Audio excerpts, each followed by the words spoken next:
C'est le 11, donc je vais regarder. Les 12 planches, qui composent un plan géométrique de Limoges de 1815, viennent d'être restaurées. 4, c'est lui. 3. C'est l'atlas de 1815 réalisé par Jean-Baptiste Dutrex et qui recouvre une grande partie de la ville de Limoges d'aujourd'hui, en tout cas le centre-ville dans ses remparts bien sûr, mais tous les faubourgs autour. Il apporte un ensemble d'informations très précieuses sur l'histoire de la ville à un moment donné. La même chose. Les plans sont toujours un document de travail dans la mesure où ils répondent à un besoin d'une lisibilité, enfin d'une précision géographique et cartographique qui est nécessaire à une institution pour se projeter. L'ingénieur cartographe qu'il a réalisé apporte une grande précision d'une part dans les noms de lieux qui figurent, dans la délimitation des parcelles, dans l'identification des bâtiments privés ou publics. Donc c'est à la fois une histoire de la ville et de son patrimoine, mais aussi une histoire de son évolution urbaine, avec un document parmi d'autres, mais il faut reconnaître que celui-là, il concentre sur chaque planche une mine d'informations. Le travail a consisté à désentoiler l'ensemble.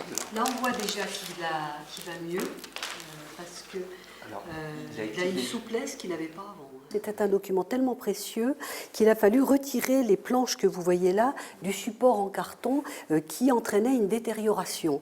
Il a été utilisé, on s'en est servi, on y a écrit dessus. Il reste aujourd'hui des traces de crayon, par exemple, ou des piqûres d'épingles qui montrent qu'on a pu s'en servir pour indiquer certaines choses. Cette pièce-là, vous la retrouvez, mais là, elle est là.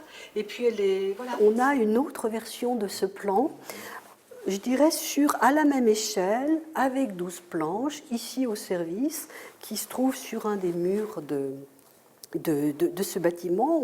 On voit, je dirais, le tissu viaire, le tissu des rues, par exemple. Lui, il ne va pas changer selon les versions, mais les informations qu'on va y trouver, ou l'identification des bâtiments ou des édifices, sur certaines versions, elle va y être, ou elle ne va pas y être. Alors la suite, c'est de le numériser dans la meilleure qualité et haute définition qui soit, pour en permettre une valorisation et une diffusion, pouvoir protéger l'original. Il faut compter une bonne demi-heure de numérisation, avec les manipulations, parce que là, un grand format comme ça, on est obligé de le faire en 2 parties. Et après, il faudra passer sur le PC pour pouvoir réassembler les images. Là, on monte à 600 dpi. Après, en formatif, JPEG, on peut en TIFF, PDF, on a vraiment beaucoup de choix dans les formats.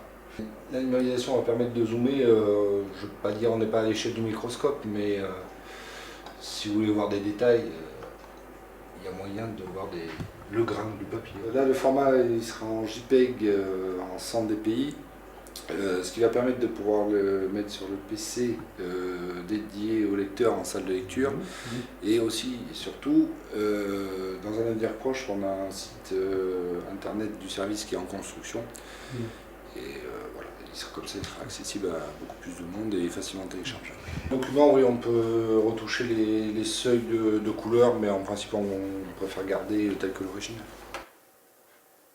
Et ensuite, on va remettre ces planches dans une reliure, dans la reliure à laquelle ils appartiennent, mais restaurées, pour pouvoir le mettre en sécurité. Donc là, je vais commencer mon travail de couture. Là, j'en suis à la planche numéro 3, et donc il me reste encore 2 planches, avec ce qu'on appelle une page de garde, qui est simplement une page blanche qui vient protéger l'ensemble. Notre but, c'est de faire connaître ce plan, d'inviter historiens, amateurs, grand public, étudiants, habitants de Limoges à venir prendre connaissance de cette source, et peut-être ont-ils des éléments à la fois sur l'histoire du plan, ça c'est sûr, ça nous intéresse, sur l'histoire de Jean-Baptiste Dutrex également, mais aussi des choses à dire sur ceux qui figurent sur ces plans, patrimoine disparu, patrimoine transformé.